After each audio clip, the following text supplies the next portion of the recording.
Shalom Bapak Ibu Saudara yang terkasih dalam Tuhan kita Yesus Kristus. Melalui video ini saya akan menyampaikan renungan firman Tuhan yang saya beri judul Iman yang Berkualitas di Hadapan Tuhan. Kenapa saya penting untuk menyampaikan ini? Karena bahwa hari-hari ini ketika kita orang-orang percaya diizinkan Tuhan untuk hidup di tengah-tengah dunia yang sedang berada dalam situasi pandemi, saya justru meyakini melalui tantangan-tantangan yang muncul dalam berbagai aspek kehidupan kita, maka bersama dengan Tuhan kita akan melewati semuanya sehingga iman kita justru akan bertumbuh menjadi semakin berkualitas di hadapan Tuhan. Oleh sebab itu, saat ini saya akan membagikan renungan yang mengingatkan kepada kita semua bagaimana kita harus bersikap ketika kita berada dalam masalah, tantangan, atau cobaan sehingga hidup kita tetap berkenan di hadapannya. Bapak Ibu Saudara, sebagai orang percaya tentunya kita tahu bahwa setelah kita semua diselamatkan oleh Tuhan Yesus melalui iman kita kepadanya, ada satu tahap yang sama-sama pasti kita lewati, yaitu tahap di mana kehidupan iman kita pasti diuji. Tetapi yang harus kita percaya, harus kita yakini bahwa ujian itu oleh Tuhan bukan dirancang untuk menghancurkan kita, tetapi justru melalui hal itu iman dan pengenalan kita kepada Tuhan Yesus semakin bertumbuh sehingga kehidupan kita semakin berkenan di hadapannya. Nah, Bapak Ibu Saudara yang saya kasihi, sekarang kita akan melihat kisah yang dicatat di dalam Alkitab. Ada tokoh di dalam Alkitab yang mengalami pencobaan dalam hidupnya, namun ia menunjukkan dan memiliki respon yang sangat baik dan layak untuk kita teladani. Mari kita akan buka bersama-sama kisah tentang Sadrak, Mesak, dan Abednego yang tercatat dalam kitab Daniel pasal yang ketiga ayat 13 sampai 18. Saya akan bacakan mulai dari ayat 13.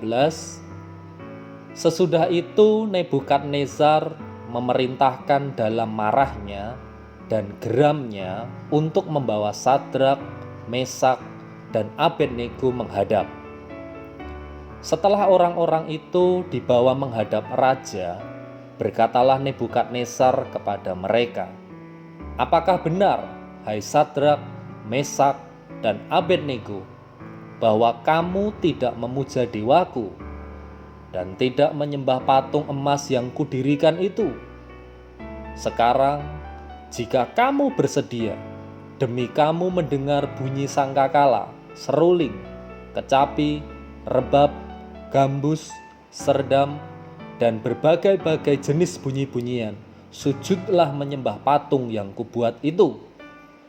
Tetapi jika kamu tidak menyembah, kamu akan dicampakkan seketika itu juga ke dalam perapian yang menyala-nyala. Dan dewa manakah yang dapat melepaskan kamu dari dalam tanganku?" Lalu Sadrak, Mesak, dan Abednego menjawab Raja Nebukadnezar, "Tidak ada gunanya kami memberi jawab kepada tuanku dalam hal ini. Jika Allah kami yang kami puja sanggup melepaskan kami, maka Ia akan melepaskan kami dari perapian yang menyala-nyala itu dan dari dalam tanganmu, ya Raja. Tetapi seandainya tidak, hendaklah tuanku mengetahui, ya Raja, bahwa kami tidak akan memuja dewa tuanku dan tidak akan menyembah patung emas yang tuanku dirikan itu." Nah, ini yang saya baca ayat 13 sampai 18, Bapak Ibu Saudara. Mungkin Kita semua sudah sering membaca kisah tentang Sadrak, Mesak, dan Abednego ini. Ketika mereka di dalam dapur perapian. Dalam kisah ini kita melihat bagaimana 3 orang yang karena iman dan kesetiaan mereka kepada Tuhan, mereka rela masuk ke dalam dapur perapian yang dicatat oleh Alkitab bahwa dapur perapian itu memiliki panas yang sangat, bahkan dicatat dapur perapian itu 7 kali lebih panas dari sebelumnya. Daripada mereka harus menyembah patung sesembahan yang dibuat oleh Raja Nebukadnezar. Nah, Bapak Ibu Saudara, mungkin hari-hari ini ada di antara kita pun yang rasa-rasanya sedang masuk dalam dapur perapian. Kita mungkin sedang dihadapkan dengan masalah, percobaan dalam hidup, tekanan demi tekanan yang cukup berat. Mungkin masalah dalam bidang pekerjaan, masalah dalam keuangan, masalah dalam kesehatan mungkin, dan sebagainya. Yang hal itu mungkin membuat kita sepertinya seolah-olah sudah tidak kuat lagi, membuat kita rasanya ingin menyerah. Tetapi Bapak Ibu Saudara, mari kita perhatikan bahwa dari kisah dan keteladanan Sadrak, Mesak, dan Abednego, sungguh-sungguh ternyata dari kisah ini kita dapat menarik sebuah pelajaran yang luar biasa. Yaitu dari kisah ini kita melihat bahwa Sadrak, Mesak, dan Abednego itu memiliki iman yang berkualitas di hadapan Tuhan. Yang saya sebut di sini adalah iman yang tanpa syarat. Dari ayat 17 saya baca pernyataan mereka. Ayat 17, jika Allah kami yang kami puja sanggup melepaskan kami, maka Ia akan melepaskan kami dari dapur perapian yang menyala-nyala itu dan dari dalam tanganmu ya Raja. Tetapi seandainya tidak, hendaklah tuanku mengetahui ya Raja, bahwa kami tidak akan memuja dewa tuanku dan tidak akan menyembah patung emas yang tuanku dirikan itu.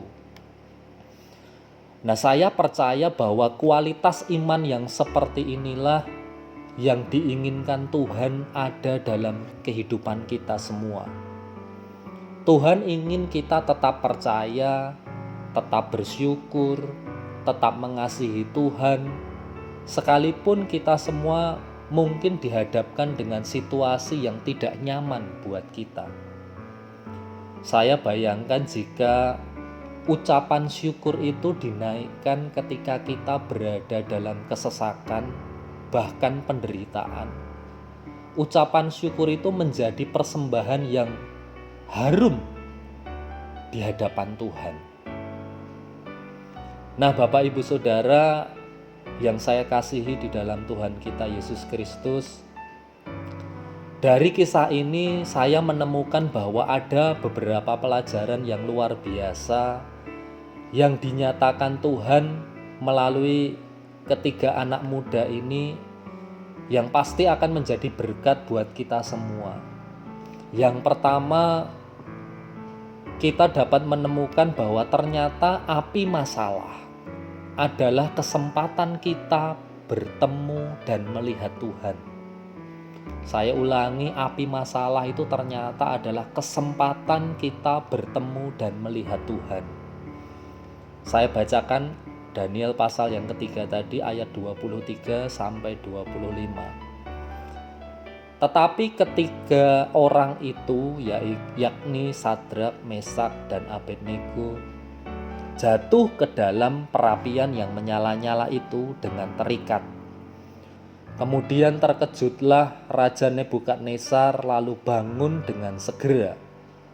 Berkatalah ia kepada para menterinya, bukankah 3 orang yang telah kita campakkan dengan terikat ke dalam api itu? Jawab mereka kepada raja, benar ya raja. Katanya, tetapi ada 4 orang yang kulihat berjalan-jalan dengan bebas di tengah-tengah api itu. Mereka tidak terluka, dan yang keempat itu rupanya seperti anak dewa. Nah saudara, seperti halnya dengan Sadrak, Mesak, dan Abednego, api persoalan itu harusnya tidak menjadi sesuatu yang menghanguskan kita. Sebaliknya, api itu menjadi kesempatan untuk kita bertemu dengan Tuhan. Api persoalan hendaknya menjadi kesempatan untuk kita mengalami perjumpaan kepada Tuhan, perjumpaan dengan Tuhan.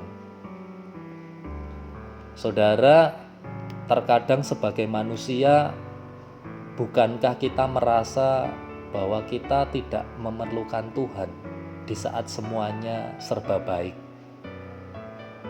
Saya ulangi, terkadang sebagai manusia, bukankah kita merasa tidak memerlukan Tuhan di saat semuanya serba baik?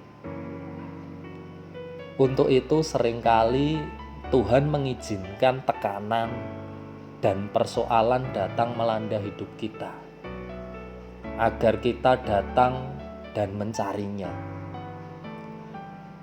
Di dalam bagian lain, di dalam Alkitab, Rasul Paulus menyadari akan hal tersebut. Ia menuliskan dalam suratnya kepada jemaat di Korintus yang tercatat dalam 2 Korintus pasal 12 ayat 7 sampai 9. Saya bacakan ayat 7 sampai 9. Dan supaya aku jangan meninggikan diri karena pernyataan-pernyataan yang luar biasa itu, maka aku diberi suatu duri dalam dagingku, yaitu seorang utusan iblis untuk menggocok aku, supaya aku jangan meninggikan diri. Tentang hal itu, aku sudah 3 kali berseru kepada Tuhan, supaya utusan iblis itu mundur daripadaku.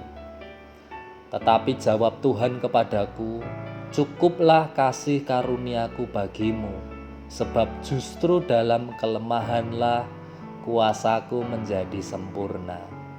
Sebab itu terlebih lagi aku bermegah dalam kelemahanku, supaya kuasa Kristus turun menaungi aku. Bapak, Ibu, Saudara, selain menjadi kesempatan untuk kita mengalami perjumpaan dengan Tuhan, api persoalan juga menjadikan kita lebih rendah hati, bahkan lebih bergantung kepada Tuhan. Melalui api persoalan, masalah, tantangan, kita dimurnikan layaknya emas. Karakter kita dibuat semakin indah di hadapan Tuhan. Amin. Yang kedua yang perlu kita perhatikan, bahwa saya menemukan bahwa ternyata api masalah adalah kesempatan bukan hanya kepada kita, untuk kita, tetapi orang di sekitar kita dapat melihat Tuhan. Saya ulangi, yang kedua saya menemukan bahwa ternyata api masalah itu adalah kesempatan orang di sekitar kita dapat melihat Tuhan. Saya bacakan ayat selanjutnya, ayat 24 sampai 25 dalam Daniel pasal yang ketiga tadi. Kemudian terkejutlah Raja Nebukadnezar, lalu bangun dengan segera.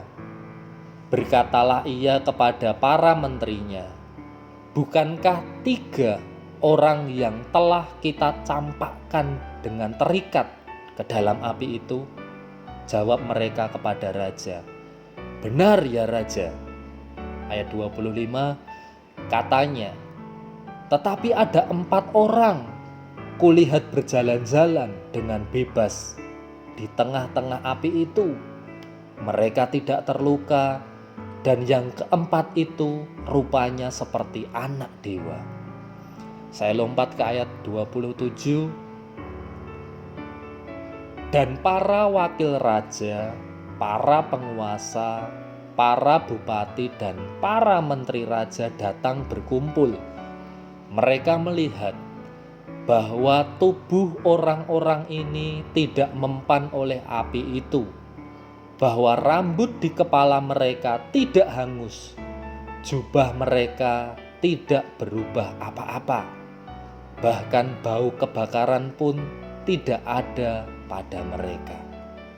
Nah, Bapak Ibu Saudara, dari ayat ini kita pun melihat bahwa ternyata api persoalan tidak saja membuat kita melihat Tuhan, tetapi juga membuat orang lain di sekitar kita melihat Tuhan.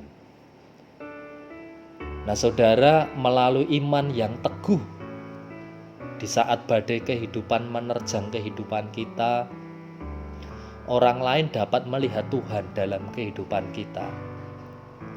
Kehidupan kita yang diwarnai ucapan syukur dan sikap berserah itu akan membawa kemenangan yang menjadi kesaksian bagi orang-orang di sekitar kita. Bahkan bagi mereka yang mungkin belum percaya kepada Tuhan. Saya ulangi bagian yang kedua yang menjadi berkat buat kita semua, bahwa api masalah itu adalah kesempatan buat orang-orang di sekitar kita melihat Tuhan. Oleh sebab itu, mari di dalam api persoalan, masalah, tantangan, kita membuat sebuah respon yang tepat sehingga hidup kita menjadi berkat. Bahkan di situasi yang tidak nyaman dalam kehidupan kita pun kita bisa menjadi berkat buat orang-orang di sekitar kita. Yang ketiga, Bapak Ibu Saudara, yang terakhir ini yang saya temukan adalah bahwa ternyata api masalah itu bisa mendatangkan promosi dalam kehidupan kita. Saya baca ayat yang ke-30 dalam Daniel pasal yang ketiga tadi. Lalu raja memberikan kedudukan tinggi kepada Sadrak, Mesak, dan Abednego di wilayah Babel. Nah, Bapak Ibu Saudara yang saya kasih di dalam Tuhan kita Yesus Kristus, api persoalan ternyata dapat membawa kepada kita suatu promosi ilahi. Kita telah membaca kisah Sadrak, Mesak, dan Abednego yang berhasil mempertahankan iman mereka, dan sebagai hasilnya mereka dipromosikan kepada kedudukan yang lebih tinggi. Namun yang perlu kita pahami bahwa promosi tidak selalu datang secara langsung, tetapi melalui respon yang benar atas masalah-masalah yang kita hadapi. Melalui semuanya itu Tuhan akan memperbesar kapasitas hati kita, memperbesar kapasitas kehidupan kita, sehingga tiba saatnya Tuhan akan mengangkat hidup kita dan menjadi berkat bagi lebih banyak orang di sekitar kita. Amin buat firman Tuhan pada hari ini. Demikian renungan yang dapat saya sampaikan. Kiranya kita semua diberkati oleh Tuhan pada hari ini. Shalom dan Immanuel.